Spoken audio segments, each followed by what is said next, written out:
A good Thursday to you all as we begin another episode of Notre Dame Daily. I'm Pete Mulroy, and I'll begin today with something I did want to get into earlier in the week, but didn't because of some other pressing news in the world of recruiting. But the Irish find themselves in the mix for another legacy player, this time in the form of running back Xavier Edwards. A really good-looking ball player, four-star talent in the 2028 class. You see it right on your screen. Edwards, presently rated by 24/7 as a top 120 recruit nationally, regardless of position, that is, as well as the number 17 player in the state of Florida and number 7 running back in the class.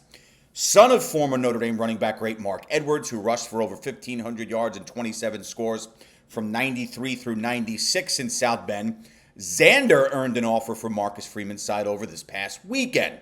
Now, he's a standout back at the Bowl School in Jacksonville. The younger Edwards, for his part, has already established himself as one of the premier talents in his class, largely due to the running wild during his sophomore campaign, carrying the ball, and he did run wild, carrying the ball an absurd 265 times this past season.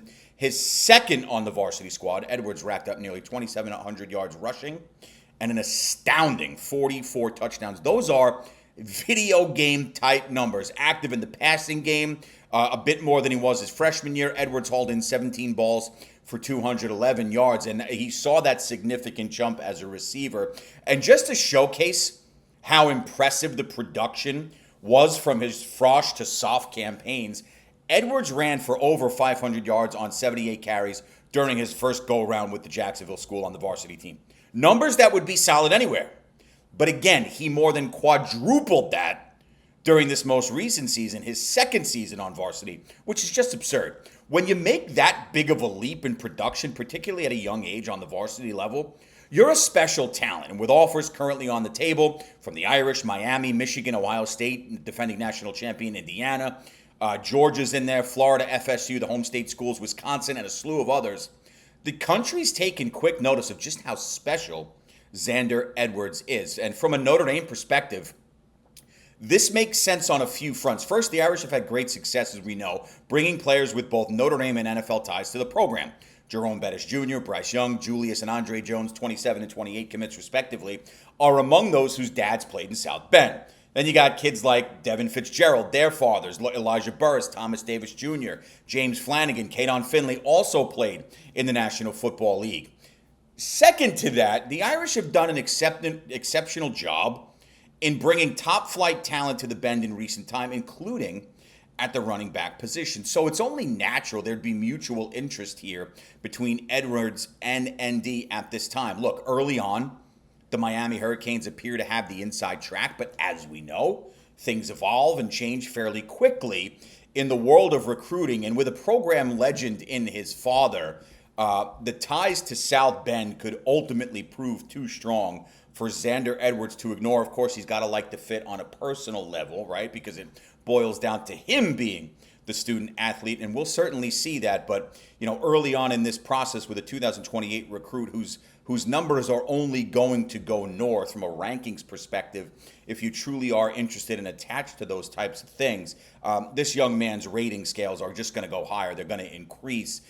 So the early interest there for Notre Dame, no surprise. The offer, not a surprise either. We'll see how this continues to evolve.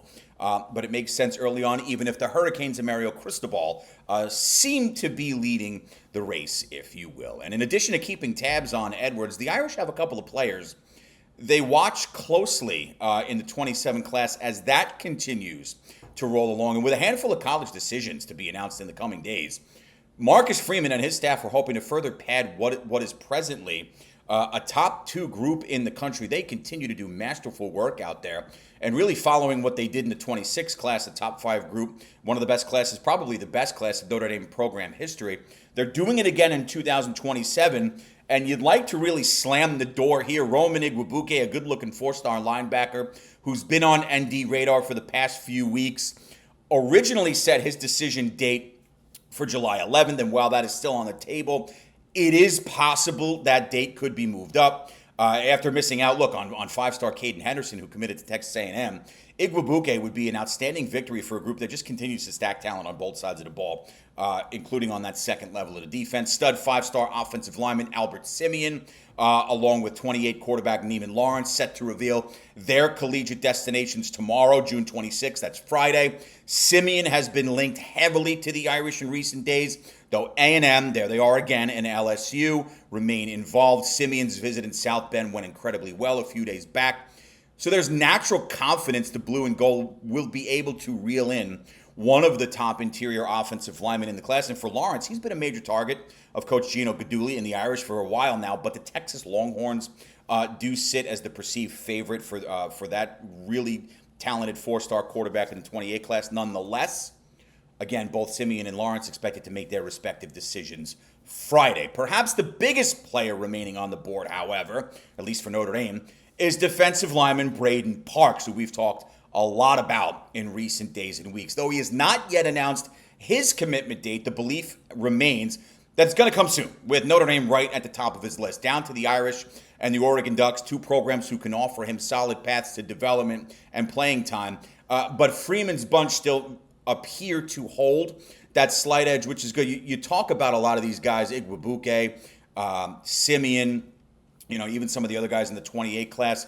Braden Parks has been someone who's really stood out lately. And considering what Notre Dame has done already up front in the trenches, specifically on the defensive side of the ball, the Parks addition would be massive for the Irish. Sure, anytime you can add a stalwart to the heart of your defensive line, you're doing backflips. But the idea of landing a player like Braden Parks also comes with another layer here, one that I think is worthy of discussion.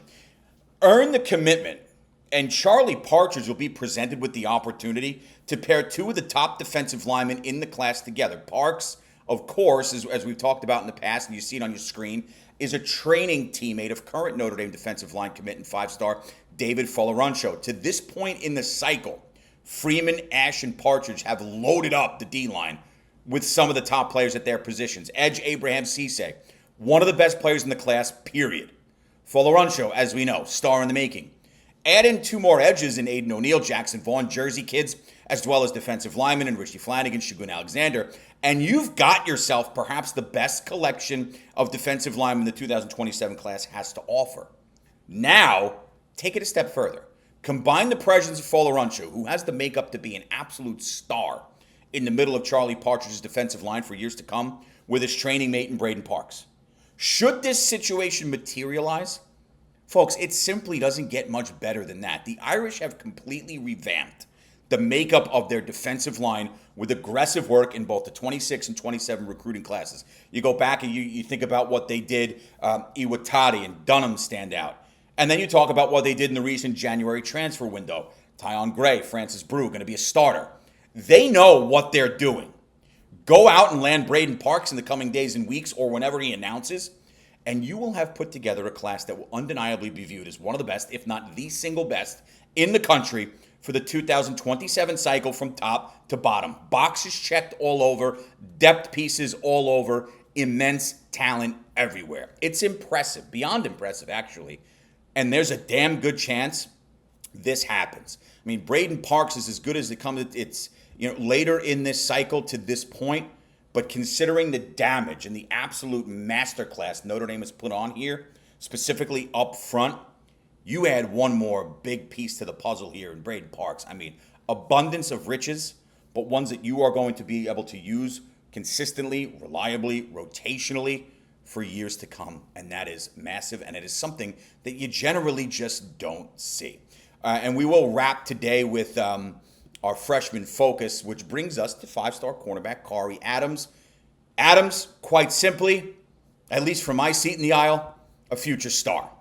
One of the highest graded players in the entire 26 class, arrived with a rare skill set, one centered on elite ball skills, length, and tremendous speed. You've seen his film. It literally jumps out at you. That speed, coupled with long arms, unreal athleticism, are why he's viewed as a starting candidate on the outside in 2027 and beyond.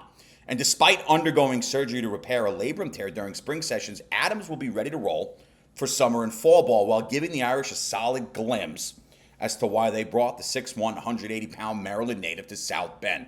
Competing to be a starting corner beginning in 2027 does not mean he won't be in the mix this coming year. Sure, the Irish are loaded with talent on the back end of the defense with Leonard Moore, Christian Gray, DJ McKinney, Dallas Golden, Mark Zachary, Jaden Sanders, among an outstanding group of cornerbacks. Those guys, as we all know, immensely talented. But so is Khary Adams. And assuming all goes well with the labrum recovery and he's able to insert him into a showcase position throughout the summer and into fall ball, which, by the way, begins in late August, then we could very well see a situation where Freeman Ash and Aaron Henry find ways to utilize Adams' complete arsenal of abilities. You remember, Mike Mickens was heavily involved in this one. Now Aaron Henry has the opportunity to do the molding, to do the coaching. This is an athletically sound student athlete, and one that Henry's going to love coaching and developing. It also doesn't hurt that Adams will have that opportunity again to learn from Moore, the top corner in America, while receiving added value from a deep veteran group of D-backs, not just corners, which includes solid leaders and safeties of Don Schuler, captain Tay Johnson, very well could be a captain in Luke Talich. The outlook for Khary Adams is nothing short of exciting. And even though he won't be called upon to slot right in as a starter for the upcoming 26-27 campaign, we're going to get a look at just how talented this young man is. That's for damn sure. So it's an exciting time here. Unbelievable crop of freshmen. I mean, we'll be doing this again next year for these freshmen as part of the 27 class and having a lot more fun with this. We got a couple of freshmen to get into before we start getting into the outright impact players outside of just the freshmen, the veterans, if you will, in the coming days and weeks as we get through summer into the fall, and eventually September 6th will be here before you know it. On that note, we'll wrap up the week tomorrow. Enjoy the rest of this Thursday up here on the East Coast. It's a beautiful day. I will see you all then, and as always, go Irish.